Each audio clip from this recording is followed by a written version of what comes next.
보겠습니다. 욥기서 38장 1절에서 18절.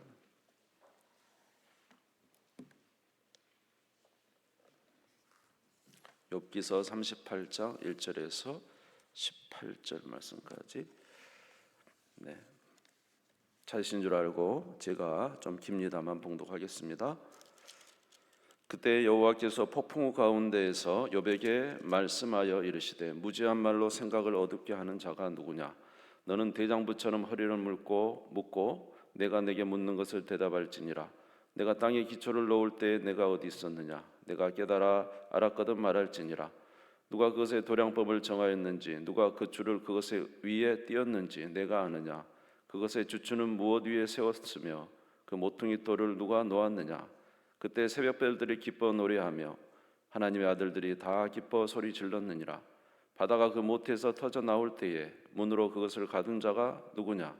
그때 내가 구름으로 그 옷을 만들고 흑암으로 그 강보를 만들고 한계를 정하여 문빗장을 지르고 이르기를 내가 여기까지 오고 더 넘어가지 못하리니 내 높은 파도가 여기서 그칠지니라 하였노라.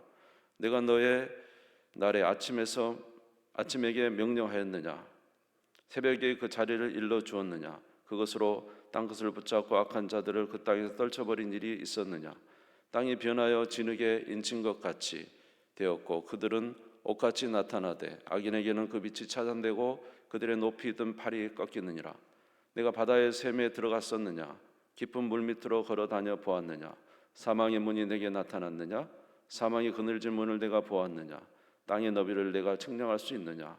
내가 그 모든 것들을 다 알거든 말할지니라. 아멘.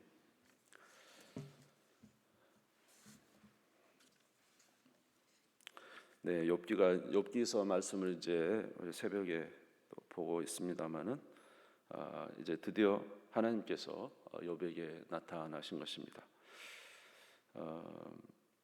욥은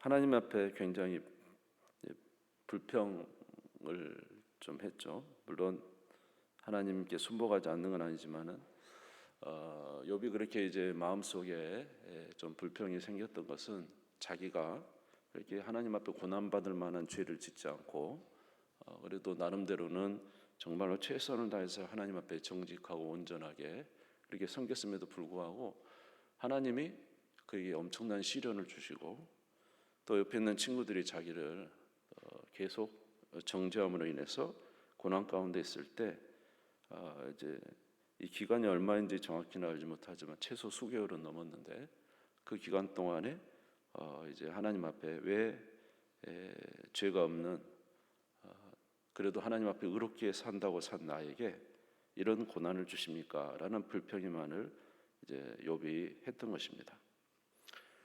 그런데 이제 드디어 그 기다리던 하나님이 나타나시지 않다가 이제 드디어 나타나셨습니다. 나타나실 때 어떻게 나타나시냐면 폭풍우 가운데 나타나셨다. 하나님의 위엄 가운데 나타나신 거죠.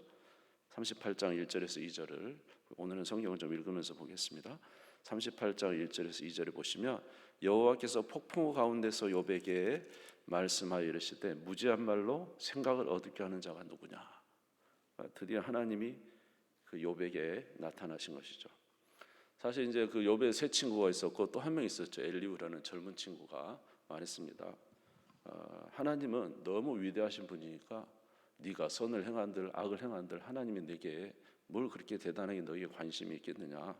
하나님이 너무 위대하신 분이기 때문에 너에 대해서 그렇게 관여하지 않으실 것이다 라고 말하면서 욥이 하나님 앞에 막 이렇게 계속 하나님을 향하여 말을 올리니까 그 위대하신 하나님을 너무 너의 수준에 생각하지 말라고 했지만은 그러나 우리 하나님은 어떤 하나님이세요?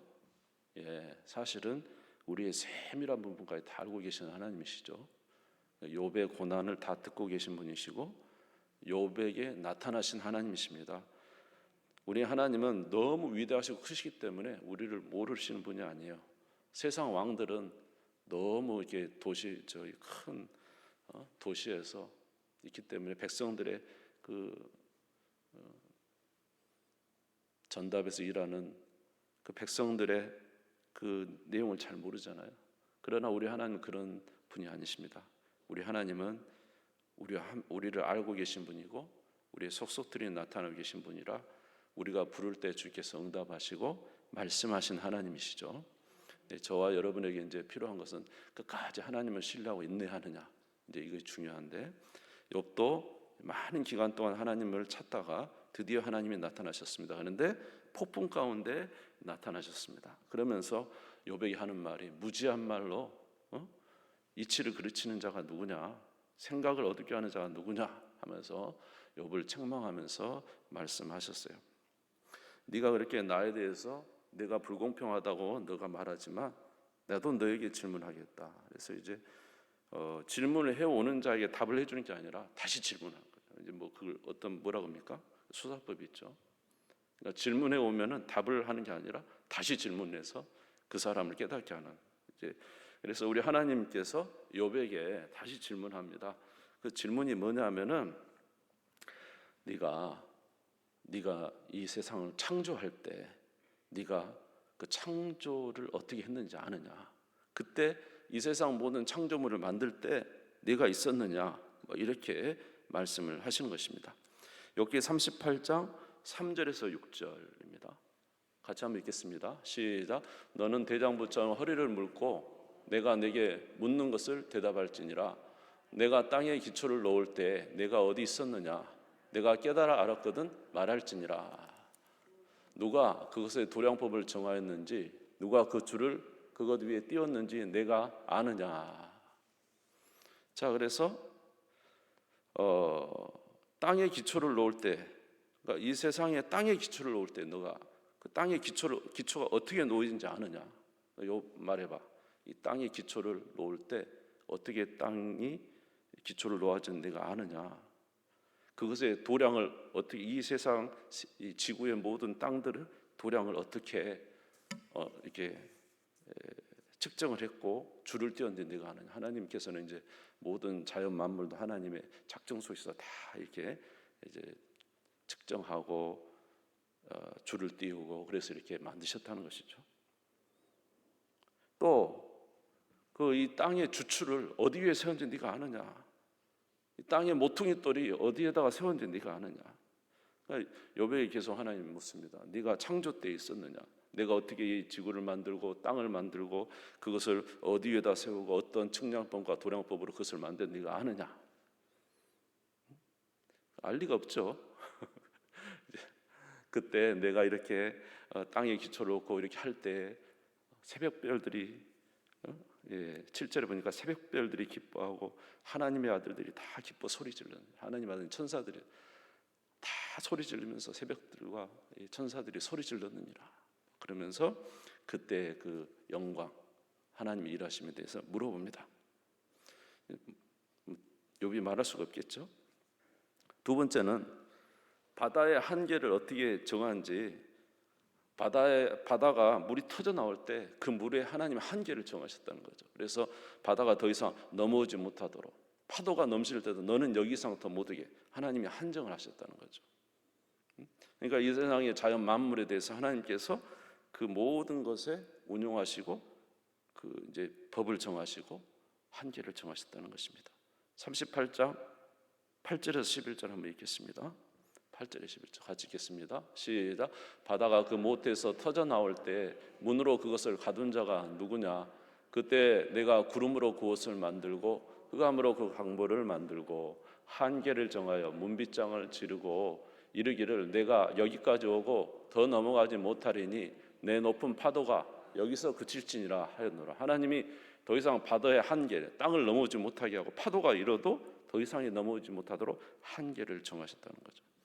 물론 이것은 우리가 지금 과학적으로 보면 중력이 이치 때문이 아닙니까? 중력이 딱 끌어들이니까 더 이상의 이제 물이 넘어가지 못하고 이제 딱 지면에 붙어 있는 것인데, 사실 그런 모든 중력과 이치를 하나님이 사실은 다 하신 거죠. 그렇지 않습니까? 중력 뭐 우리 저번에 우리가 그것도 배웠지 않습니까? 태양과 지구 사이 거리가 조금만 더 가까워도 우리 못 살고 조금만 멀어도 얼어 죽고, 지구 속도가 이 속도가 아니고 조금만 빠르면 막 바람이 일고 해일이 일어나고 못 살아요. 그러니까 태양과 지구 사이의 거리, 지구의 자전 속도, 뭐 기울기 이런 게 아주 절묘하다는 것입니다. 이게 조금만 흐트러져도 못 산대요. 근데 이렇게 다 하나님께서 태양과 거리, 달의 거리, 또 지구의 이 각도 이렇게 좀 누였잖아요. 자전, 공전 이런 것들이 다 하나님 안에서 절묘하게 만들어져서 지금 저희들이 산다는 거예요. 이게 지금 온도가 1도만 올라가도 난리잖아요, 지금. 그러니까 바다의 한계, 땅을 뭐 물이 넘어오지 못하게 하셨다 생각할 때 우리는 뭐 그거 중력 때문에 그러지. 맞아요. 중력을 하나님 만드셨어요. 그래서 바닷물이 넘실대지 못하도록 하신 것입니다. 이런 것을 할 때 네가 있었느냐? 너 이거 어떻게 된 건지 아느냐 물어보는 거죠. 새벽이 오는 시간을 내가 정한 것을 아느냐 물어봅니다. 욥기 38장 12절에서 13절입니다. 같이 읽겠습니다. 시작. 내가 너의 날에 아침에게 명령하였느냐? 새벽에 그 자리를 일러 주었느냐? 그것으로 땅끝을 붙잡고 악한 자들을 그 땅에서 떨쳐버린 일이 있었느냐? 아멘. 그러니까 새벽 아침을 명령하여, 하나님이 아침을 명령하여 오게 하고 새벽에 그 자리를 일러줘서, 예전에 이제 그 유대인은 그런 게 있대요. 누군가 그 새벽을 약간 커튼처럼 거두면 빛이 쫙 비친다는 거죠. 그렇게 하나님께서 명령을 하셨죠. 여러분, 아침이 밝으면 어떻게 돼요? 악인은 어둠에서 일하잖아요. 빛이 비치면 악인들이 일을 못하도록 쫓아버린다는 거죠. 하나님이 아침을 명하셔서 늘 아침에 오게 하시고, 아멘. 이것을 하나님께서 그렇게 하셨다는 거예요. 네가 바다 깊은 곳에 가보았느냐? 여러분, 바다 깊은 곳에 가봤습니까? 저는 가봤습니다. 저 스쿠버 다이브 했어요. 스쿠버 다이브가 뭔지 모르시죠? 그건 아니겠지만 한 5m 정도 내려갔어요. 근데 여러분, 바다는 막 길이가 만 미터도 넘고,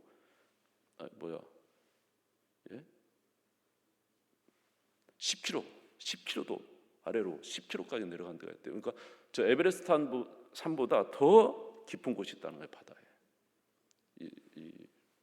뭡니까? 수평선에서. 그 깊은 곳에 가보았나요? 여러분, 가봤습니까? 그곳에는 무슨 일이 일어난 줄 압니까? 그곳에도 생물이 있고 살아가는 것이 있고, 그러니까 우리 알지 못하는 곳에서 하나님이 일하시면 대단하다니까요. 여러분, 저기 북쪽에 그 술록대도 많고 이 동물들이 많은 그곳에 우리는 가보지도 않았잖아요. 근데 하나님 그곳에 비를 내리시고 먹을 것을 주시고, 그래서 수많은 동물들이 자기들 혼자 막 뛰어다니면서 살고 있잖아요. 우리가 그걸 키워봤습니까? 여러분, 고양이 한 마리만 키워도 돈이 많이 들죠. 강아지 한 마리만 키워도 돈이 많이 들죠. 안 키운 것처럼 그러지 마세요. 요새는 많이 키우더만. 근데 그렇게 얼마나 돈이 많이 듭니까? 근데 하나님이 때를 따라 비를 주시고 황량한 곳에 비를 내리시고 또 싹이 나게 하시고 모든 자연을 키워서 동물들이 막 뛰어다니면서 살고 있어요. 이 모든 것을 하나님이 하고 계신다는 거예요. 하나님이 그걸 살리신다는 거예요. 그런데 우리는 그런 거 전혀 모르잖아요. 우리는 오로지 생각하는 것이 고전 내 인생이잖아요. 오늘 내 직장의 일, 오늘 나의 옆에 있는 사람들과의 그거 외에는 모르잖아요. 심지어 인간의 관계도 이 땅 위에 저 먼 나라에 있는 사람들의 삶에 대해서는 전혀 모르지 않습니까? 다 하나님이 먹이시고 입히시고 하나님이 역사하고 계신 거잖아요. 아멘. 이 모든 것을 하나님이 운영하고 계신 건데, 네가 바다 밑에 깊은 곳에 가보았느냐? 그 사망의 문으로, 앞에 옛날에는 바다 밑에 사망의 문이 있다고 생각하는 것 같아요. 욥기 38장 16절 17절에 보니까, 내가 바다의 샘에 들어갔었느냐? 깊은 물 밑으로 걸어다녀 보았느냐? 사망의 문이 내게 나타났느냐? 사망의 그늘진 문을 내가 보았느냐? 그러니까 우리가 알지 못하는 곳에서 지금도 여러 가지 일들이 일어나고 또 그곳에 하나님께서 일하심이 있다는 것입니다. 또 38장 22절에서 24절에 보면은 38장 22절에서 24절 22절에서 내가 눈 곳간에 들어갔었느냐, 우박 창고를 보았느냐, 내가 환난 때와 교전의 전쟁의 날을 위하여 이것을 남겨두었노라. 광명이 어느 길로 뻗치며 동풍이 어느 길로 땅에 흩어지느냐. 여러분, 눈이 언제 내려옵니까? 며칠 전에 눈이 내려서 참 산이 너무 멋있더라고. 오래간만에 이렇게 좀 본 것 같아서 너무 좋았어요. 시원하고. 하나님이 때를 따라서 눈을 내려서 우박 창고를 열어서 우박도 내리시고, 하나님께서 그렇게 하고 계신다는 것입니다. 바람이 어디서 와서 어디로 불어서 어디로 가는 줄 아느냐? 바람을 왜 일으켰는지 아느냐? 하나님의 때를 따라서 바람을 일으켜서 이제 모든 자연 만물을 다시 새로운 숨통이 트이게 하시고 여러 가지 일을 하셔요. 우리는 태풍이 온다고 싫어하고 그러지만 여러분, 태풍이 있어야 된답니다. 태풍이 없으면 고요하면 다 녹조가 생기듯이 그렇게 죽어가는 거예요. 하나님께서 바람을 통해서 또 일하시고, 광명이 어디를 비추는지 아느냐? 하나님의 해를 뜨게 해서 도대체 무슨 일을 하고 계시는지 우리는 아느냐? 이거 외에도 하나님께서 계속적으로, 하나님 왜 나에게 이런, 하나님 말입니다.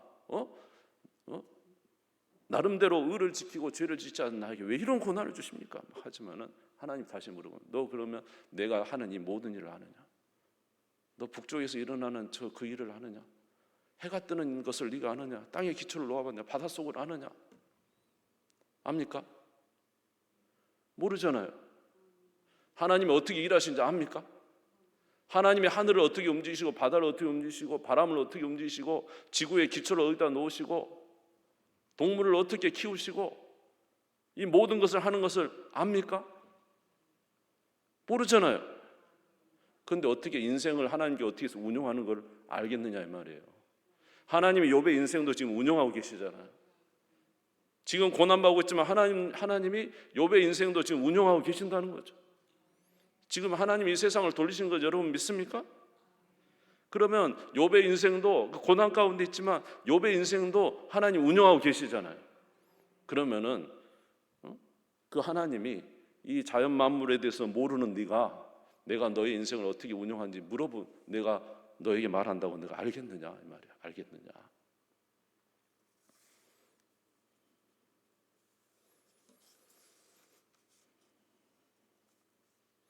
여러분, 하나님께서 만약 저와 여러분에게 이 세상 자연 만물이 어떻게 운영된지를 다 소소히 알려주면은 여러분들이 다 받아들일 수 있겠어요?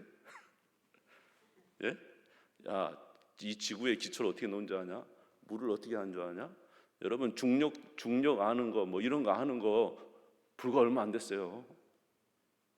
옛날에는 몰랐다니까 이것도. 지금도 아마 우리가 모르는 게 어마어마하게 많을 거예요. 하나님이 해놓은 것을. 이게 과학자들이 그거 발견하려고 얼마나 머리씁니까? 여러분, 이 세상 지금 모든 만물의 운용을 저와 여러분이 알려준다면 여러분 받아들일 수 있겠어요? 머리가 터져서 못 받아들여요. 어떻게 받아들여요 그거를? 하나님이 하신 일을 다 알려준다고 우리는 이해할 수도 없고 받아들일 수도 없어요. 우리는 한계가 있기 때문에. 그러면 이 세상 자연 만물에 대해서도 그렇게 모르는 너희들에게, 그러면 내가 왜 욥 너에게 왜 고난을 줬는지에 대해서 내가 너에게 말해준다면 네가 이해하겠느냐 말이에요. 단순히 하나님이 욥 한 사람만을 위해서 한 것입니까? 아니면 세상의 모든 돌아간 이치 속에 하나님이 욥에게 그 일을 한 것입니까? 욥의 인생에 왜 그 일이 일어났는지에 대해서 하나님이 말해준다 해도 욥은 다 받아들일 수도 없고 이해할 수도 없을 거예요, 아마 제 생각에는. 왜냐하면 자연 만물에 대해서 이해하지 못하는 그 인간이 우리 인생에 하나님께서 일하심에 대해서 어떻게 다 이해할 수가 있겠습니까? 하나님의 작정 속에 있다는 것이죠.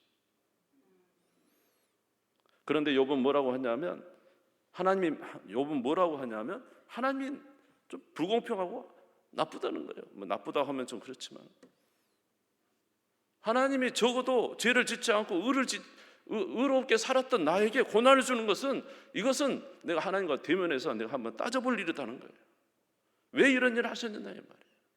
그러니까 욥기서 27장 5절에서 6절에 보면은 욥이 이렇게 말을 했었죠. 나는 결코 너희를 옳다하지 아니하겠고 내가 죽기 전에는 나의 온전함을 버리지 아니할 것이라. 내가 내 공의를 굳게 잡고 놓지 아니하리니 내 마음이 나의 생애를 비웃지 아니하리라. 자기는 지금 이제 적어도 하나님 앞에 나쁜 짓은 안 했다는 거죠. 내가 이 의를 붙잡고 하나님 앞에 나가서 왜 의로운 나에게 고난을 주십니까? 내가 하나님 앞에 얼마나 열심히 살았는데 나에게 이런 고난을 주십니까? 막 가서 따지겠다는 거죠. 욥기 30장 19절에서 22절에 보면은 욥이 이렇게 했어요. 하나님이 나를 진흙 가운데 던지셨고 나를 티끌과 제각게 하셨구나. 하나님이 던지셨다는 거예요. 내가 주께 부르짖으나 주께서 대답하지 아니하시오며 내가 섰으나 주께서 나를 돌아보지 아니하시나이다. 주께서 돌이켜 내게 잔혹하게 하시고 힘 있는 손으로 나를 대적하시나이다. 나를 바람 위에 들어 불러가게 하시며 무서운 힘으로 나를 던져버리시나이다. 하나님이 자기를 던져버렸다는 거예요. 나를 잔혹하게 누르셨다는 거예요. 하나님. 그러면서 하나님 앞에 따지겠다는 거죠. 그러니까 욥은 지금 무슨 생각을 하고 있냐면 하나님께서 자기에 대해서 이제 이 욥은 무슨 생각이냐면 적어도 하나님 앞에 옳게 사는 자에게는 하나님이 고난을 주시면 안 된다고 생각하고 있는 거예요. 하나님 앞에 의롭게 사는 자에 왜 고난을 주시냐? 이거는 하나님의 정당한 것이 아니다는 거예요. 그래서 하나님 앞에 나와서 따지겠다. 그러니까 하나님 뭐라고 하냐면 너 그럼 창조 세계에 내가 어떻게 운영하고 있고, 여러분 지금도 전쟁도 나잖아요. 하나님이 운영하는 세계에 전쟁도 나고 지진이 나서 사람이 얼마나 많이 죽고 수많은 여러분 문제들이 지금도 터지고 있잖아요. 그러면 하나님이 지금 운영하지 않고 계십니까? 의를 행하는 나에게 고난을 주신 것은 고난을 주시는 그런 하나님은 아니다고 생각한 것이죠. 지금 욥이 지금 무슨 생각인 거예요? 하나님에 대해서 하나님을 아주 축소시킨 거죠. 욥의 세 친구는 정반대예요. 욥의 세 친구는 뭐라 하냐면 욥의 세 친구 엘리후, 빌다, 그러면 소발입니까? 이 세 친구는 뭐냐 하면 하나님은 인과응보의 하나님이에요. 하나님이 고난을 준다는 그 사람이 죄를 저질렀기 때문이라는 거예요. 당신이 욥 너가 고난받는 것은 네가 하나님 앞에 뭔가 큰 죄를 저질렀다는 거예요. 특별히 욥의 죄를 지적해내지도 못하면서 욥을 계속 정죄하는 거예요. 고난은 죄 때문이라는 거예요. 네가 잘못된 것은 네가 죄를 저질렀기 때문이라는 거예요. 그러면서 계속 이 욥의 세 친구는 하나님은 권선징악의 하나님이에요. 그래서 악을 행하는 자, 이 악을 잘못된 것은 뭐예요? 그가 죄를 지었기 때문이라는 거예요. 하나님 꼭 그런 하나님만 아니잖아요. 내가 창조할 때 이 모든 만물을 움직일 때 네가 보았느냐? 하나님 그들에게도 물어보죠. 엘리후도 똑같았고요. 그런데 욥은 정반대죠. 욥도 같은 이제 반대의 모습이지만 사실 욥도 같은 거예요. 욥은 무슨 생각하는 거예요? 적어도 의를 지키면 하나님은 의인에게는 고난을 주면 안 된다는 것이죠. 그러니까 하나님은 그런 하나님이 아니시고 그보다 훨씬 크신 하나님이에요. 무슨 말 이해가 되시죠? 그런데 가장 큰 문제가 뭐냐면 우리 생각이 하나님은 이런 하나님이라고 단정 지켜 놓는 거예요.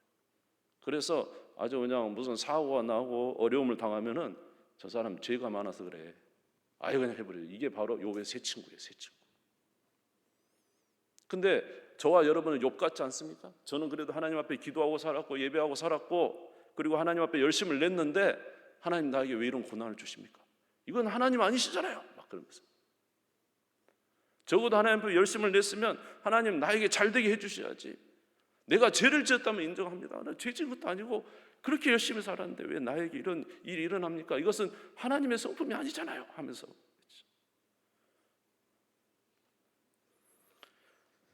그렇기 때문에 이것이 잘못된 이유는 제가 보기에 하나님을 축소시키는 것이 아주 문제. 하나님은 축소시켜서는 안 돼요. 무슨 이해가 되세요? 여러분 왜 우상이 잘못된 줄 압니까? 우상 있죠, 우상. 그래서 돌에다 새겨놓고 나무에다 새겨놓고 이것이 막 빌잖아요. 이게 왜 잘못된 건 줄 알아요? 그 위대하신 하나님을 돌에다가 한정시켜놨어요. 그 위대하신 하나님을 나무에다 한정시켜놨어요. 그 위대하신 하나님을 부적에다 한정시켜놨어요. 하나님을 축소시킨 거잖아요. 하나님이 그런 하나님이에요. 하나님이 얼마나 위대하신 분인데 그런 하나님을 자기가 소유하고 다니고 말이에요. 자기가 언제든지 만나고 싶으면 만나기 위해서 우상을 만들고 부족을 넣는 거예요. 지금 부족 가지고 계신 분 안 계시죠? 그게 문제예요. 그게 하나님의 영광을 가린 거예요. 우상 숭배하지 말는 게 바로 그거예요. 우리가 하나님을 볼 때도 마찬가지예요. 하나님은 사랑이십니다. 근데 하나님을 사랑이식으로만 보는 거예요. 계속 사랑만 이야기해요. 근데 하나님은 사랑이시지만 공의의 하나님이시잖아요. 다 같이 봐야 되는 거잖아요. 얼마나 공의시면 우리 죄 하나 때문에 그 아들을 죽이십니까? 그 아들을 죽여서 우리 죄값을 치른 거예요. 하나님은 깨끗하게 손톱만 것도 남기지 않고 우리의 죄값을 다 희생하셨어요. 그래서 우리를 구원하신 거잖아요. 그런데 하나님의 공의와 정의는 말하지 않고 사랑만 계속 말하는 거예요. 그건 하나님을 작게 만드는 거예요. 이것이 바로 하나님의 영광을 가리는 거라는 것이죠. 그런 의미에서 오늘 욥도 똑같은 상황이라는 거죠. 내가 이렇게 하나님 앞에 열심을 냈는데 왜 나에게 이렇게 고난을 주십니까? 하나님은 고난 줄 수 있어요. 의인도 하나님의 주권이에요. 아멘 안 하시네. 하나님의 주권이에요. 우리는 이해할 수 없죠. 이해하려면 창조세계 때 하나님 만든 걸 이해해야 된다니까요. 어떻게 지금 운영하고 계신 걸 이해해야 된다니까요. 왜 저에게 고난을 주셨습니까? 분명히 하나님과 작전과 뜻이 있어요. 그럼에도 불구하고 우리가 때로는 이해할 수 없어요. 저와 여러분의 삶에도 그런 적이 많이 있지 않습니까? 우리 과거의 삶에 하나님 왜 이런 고난을 주셨습니까? 왜 이런 어려움을 주셨습니까? 막 그때는 하나님 앞에 불평하고 내가 뭘 잘못해서 이렇게 진짜 태어나가지고 이렇게 삽니까? 그렇게 하지만은 지나고 나서 보니까 그게 하나님의 은혜였죠. 그럴 때가 있었죠. 그것 때문에 우리가 하나님이 나를 만드셨구나. 그것 때문에 내가 이렇게 성장했구나. 우리가 생각하지 못하는 하나님의 뜻이 있다는 것이죠. 그러나 그것을 하나님이 직접 말씀은 안 해주셔요. 단지 네가 이 모든 것을 아느냐, 내가 말한다고 지금 이해하겠느냐 이 말이에요. 그래서 우리에게 주시는 욥기서는 뭐냐 하면 하나님을 경외하고 그 앞에 겸손한 자가 복된 사람이라는 것입니다. 전능하신 하나님이 계시고 이 세상을 움직이고 계시는 하나님이 계시고 우리는 하나님의 뜻을 다 이해할 수 없지만 그런 어떤 자가 조금이라도 더 깨달을 수 있을까요? 하나님 앞에 부복하고 겸손하고 하나님을 경외하는 자에게 하나님은 지혜를 주시고 은혜를 주십니다. 그래서 우리에게 그렇게 살라고 말씀하고 있는 것입니다. 잠언서 9장 10절에 이렇게 나와 있습니다. 잠언서 9장 10절 같이 읽겠습니다. 시작. 여호와를 경외하는 것이 지혜의 근본이요 거룩하신 자를 아는 것이 명철이니라. 성경은 뭐냐 하면 하나님의 살아계심을 믿고 내가 그의 피조물 되고 우리의 연약함을 인정하고 하나님께서 역사하시는 것을 신뢰하는 것이 지혜라. 여호와를 경외하는 것이 지혜라는 것이죠. 주님을 경외하는 우리 모두가 되시기를 바랍니다. 그리고 저와 여러분의 삶을 주님 앞에 맡기는 거죠.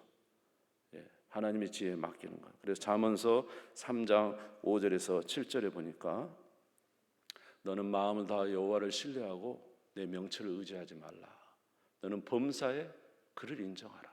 그리하면 내 길을 지도하시리라. 스스로 지혜롭게 여기지 말지어다. 여호와를 경외하며 악을 떠날지어다. 누구를 경외하라고요? 하나님을 경외하는 것이 지혜다. 시편 37편 4절에서 6절도 마찬가지예요. 시편 37편 4절 6절 있습니까? 네, 좀 늦게 줘가지고 제가 한번 읽어드릴게요. 37편 4절에 6절 또 여호와를 기뻐하라. 그가 내 마음의 소원을 내게 이루어 주시리라. 내 길을 여호와께 맡기라. 그를 의지하면 그가 이루시고 내 의를 빛같이 나타내시며 내 공의를 정오의 빛같이 하시리로다. 할렐루야. 지나가다가 요한복음 9장 1절에서 3절 한번 있어요. 요한복음 9장 1절에서 3절 마지막으로 읽겠습니다. 요한복음 9장 같이 한번 읽읍시다. 시작. 예수께서 길을 가실 때에 날 때부터 맹인된 사람을 보신지라. 제자들이 물어 이르되 라삐어 이 사람이 맹인으로 난 것이 누구의 죄로 인함이니까? 자기니까 그의 부모니까? 예수께서 대답하시되 이 사람이나 그 부모의 죄로 인한 것이 아니라 그에게서 하나님이 하시는 일을 나타내고자 하심이라.